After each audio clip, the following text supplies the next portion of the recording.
Hi everyone. Today I'm going to discuss on very important topic, bipolar disorder. Bipolar disorder is a mood disorder in which patient experience different types of mood at some time in their life. Patient must experience two moods, either mania or depression. But one should know symptoms of both mania and depression.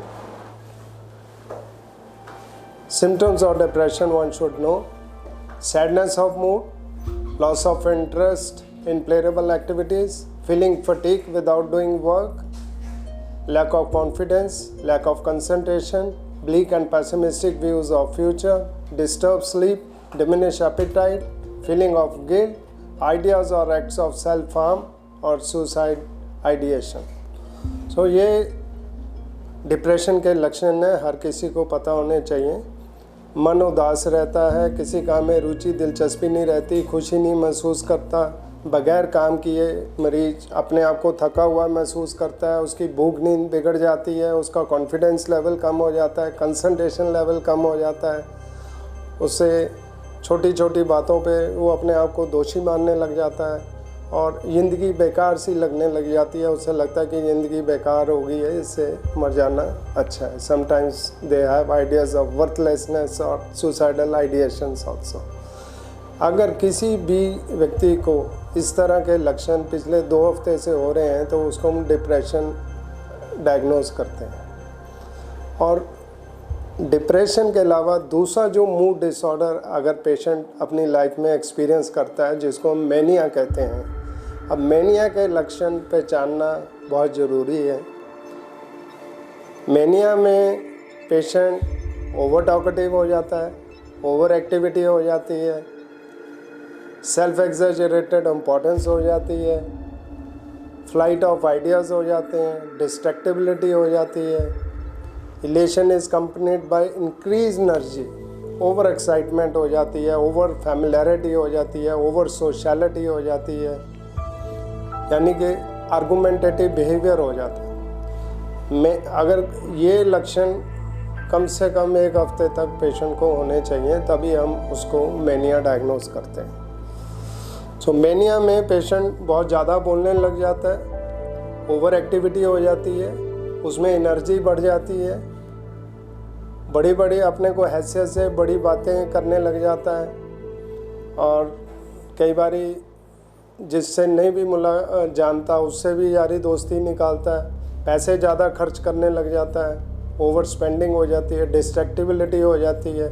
Sometimes such patient they become abusive, aggressive, violent also, argumentative हो जाता है। वो फिर दूसरे की बात नहीं सुनता मरीज, वो कहता है जो मैं कह रहा हूँ वही ठीक है, तुम सब लोग गलत हो। सो अगर किसी भी व्यक्ति को इस तरह के लक्षण पिछले 1 हफ्ते से हों तो उसको हम मैनिया डायग्नोज कर लेते हैं। तो जिसको बार बार मैनिया हो रहा है उसको भी हम बाइपोलर डिसऑर्डर डायग्नोज करते हैं। जहाँ जिस व्यक्ति पेशेंट ने पहले मैनिया या बाद में डिप्रेशन या पहले डिप्रेशन बाद में मैनिया भी एक्सपीरियंस किया हो अपनी लाइफ में, तो उसको भी बाइपोलर डायग्नोज करते हैं। अगर पेशेंट बाइपोलर डायग्नोज हो जाता है, अगर फर्स्ट टाइम किसी को डिप्रेशन होती है तो मिनिमम हम 4 से 6 महीने मेडिसिन खिलाते हैं और अगर पेशेंट अब्रप्टली डिसकंटिन्यू कर देता है मेडिसिन तो रिकरेंस के चांसेस बढ़ जाते हैं। तो मैनिया में हम मिनिमम 4 मंथ्स मेडिसिन खिलाते हैं। अगर पेशेंट बाइपोलर डायग्नोज हो जाता है तो उसको लाइफ लॉन्ग मेडिसिन खानी पड़ती है। In such patient we give mood stabiliser such as lithium carbonate, divalproate sodium, carbamazepine, oxcarbazepine, lamotrigine. तो इस तरह के मूड स्टेबलाइजर देते हैं। जैसे वोल्टेज स्टेबलाइजर है, ना तो वो वोल्टेज को बढ़ाने देता है ना वोल्टेज को कम होने देता है, वोल्टेज स्टेबलाइजर। तो इसी तरह मूड स्टेबलाइजर ना तो पेशेंट को मैनिया में जाने देगा ना ही डिप्रेशन में जाने देगा। So after remission of symptoms of depression or mania, patient has to continue with mood stabilizer for lifelong. लेकिन definitely these medicine they have their own side effect. Male में इतने ज़्यादा नहीं रहते, स्पेशली अगर ये डिसऑर्डर फीमेल को हो जाता है, यंग फीमेल को, तो उसमें थोड़ी सी दिक्कत आती है during pregnancy. Some then we change the medicine so that patient को इन मेडिसिन के साइड इफ़ेक्ट ना हो. लेकिन मेडिसिन उसको लाइफ लॉन्ग खानी पड़ती है. So one should know that if patient is suffering from bipolar disorder, either that patient has a recurrent episode of mania or patient has experienced either hypomania or depression or mania.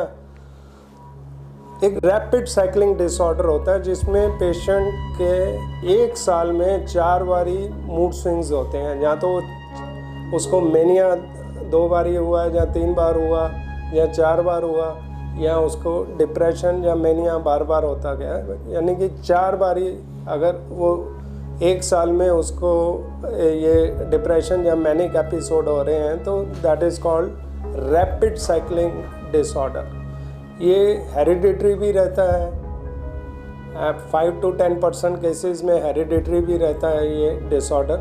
So it is important to treat such patients and we educate such patient regarding the nature of illness they're suffering from, so that they should have complete remission of symptom and live normal life. Thank you.